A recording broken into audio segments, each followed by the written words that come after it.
Bonjour et bienvenue à notre méditation sur la grâce. Aujourd'hui, c'est le 14 janvier.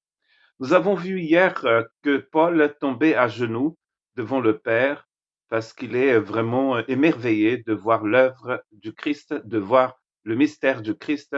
Et comme dans le chapitre 1 d'Éphésiens, quand il est aussi émerveillé de voir que Dieu nous a bénis en Christ avant la fondation du monde, il a pris pour l'Église. Et voici la méditation d'aujourd'hui est basée sur Éphésiens 3, verset 16. Éphésiens 3, 16 et 17 aussi. Je prie qu'il vous donne, conformément à la richesse de sa gloire, d'être puissamment fortifié par son esprit dans votre être intérieur, de sorte que le Christ habite dans votre cœur par la foi. De sorte que le Christ habite dans votre cœur par la foi. Donc hier, il a parlé de la force. Et aujourd'hui, nous allons parler donc de l'habitation de l'esprit. Hein. Le Christ habite dans votre cœur par la foi. Donc nous avons parlé de force, de connaissance, d'amour et de plénitude. Et aujourd'hui, nous allons parler donc de cette connaissance, de cette habitation du Seigneur dans notre cœur. Qu'est-ce que cela veut dire? Est-ce que cela veut dire qu'il est en train de prier pour que les gens puissent recevoir le Saint-Esprit? Nous avons vu hier que cela n'est pas possible parce qu'il n'y a pas de nouvelle création. Et ici, nous parlons de la nouvelle humanité, de la nouvelle création, de la nouvelle société de Dieu. Il n'y a pas tout cela. En fait, toutes ces choses, c'est la même chose. Il appelle cela aussi le temple du Saint-Esprit. Cela n'est pas possible sans la présence de l'Esprit Saint. Il n'y a pas de naissance d'en haut sans la présence du Saint-Esprit. Donc, il est en train de parler de quelque chose de plus. Et le verbe habiter ici, il a deux possibilités d'habitation dans le grec, dans le Nouveau Testament. Il a cette habitation passagère et il a l'habitation permanente. Ici, nous sommes dans l'habitation permanente. Et donc, comme je disais hier, si nous sommes une maison, le Saint-Esprit veut aller partout dans cette maison et il veut y rester vraiment. Le Saint-Esprit reste. Vous ne pouvez pas perdre le Saint-Esprit, mais le Saint-Esprit prend de l'ampleur, prend de la place dans notre cœur. Jésus a dit dans Jean 14, 16, 18, quant à moi, je prierai le Père et il vous donnera un autre défenseur, afin qu'il reste éternellement avec vous.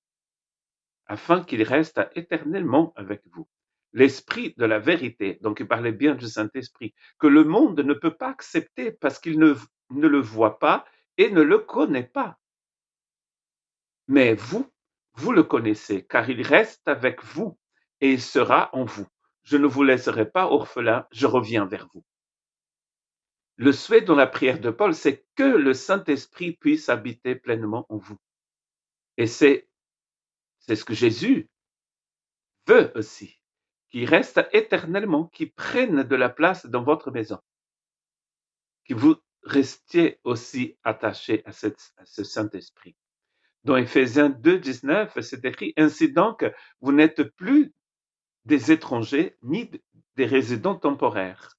Vous êtes au contraire concitoyens des saints, membres de la famille de Dieu. Nous ne sommes plus des étrangers ni de résidents temporaires. Donc, ça veut dire que nous aussi, nous habitons dans le temple du Saint, dans la maison du Seigneur, et nous y sommes plus de passage. C'est cette permanence ici du Saint-Esprit en nous et de nous dans le Saint-Esprit qui est intéressant ici, qui fait partie de cette nouvelle société. Ce n'est pas un groupe de personnes qui sont de temps en temps visitées par le Saint-Esprit. Mais le Saint-Esprit habite leur vie, toute leur maison. Vous voyez? Pas seulement quand ils vont à l'église, au temple, eux-mêmes deviennent le temple. C'est ce que Paul dit d'ailleurs dans Éphésiens. En effet, c'est en lui qu'habite corporellement toute la plénitude de la divinité. Colossiens 2, 9. Et ici aussi, pour le verbe habiter, Paul va utiliser le même verbe qu'il utilise dans Éphésiens pour les chrétiens. Ici, c'est Dieu, la divinité qui habite le Christ. Très intéressant. Donc, le Christ a toute la divinité en lui. C'est pour dire qu'il est Dieu, qu'il est divin. Et il va utiliser le même mot habiter qu'il utilise pour les chrétiens dans Éphésiens. Le Saint-Esprit habite les chrétiens de la même façon que Christ est rempli de divinité. Et finalement, dans 1 Corinthiens 6, 9, ne le savez-vous pas? Votre corps est le temple du Saint-Esprit qui est en vous et que vous avez reçu de Dieu. Vous ne vous appartenez pas à vous-même. Vous ne vous appartenez pas à vous-même. Vous appartenez au Seigneur. Nous appartenons au Seigneur. Donc, comment vais-je vivre aujourd'hui en sachant que je suis le temple permanent du Saint-Esprit et que le Saint-Esprit habite en moi? C'est la connaissance, c'est la compréhension de cela. Pour certains, c'était un mystère. Pour nous, c'était un mystère. C'est toujours un mystère, mais un mystère dans le sens biblique du mot mystère.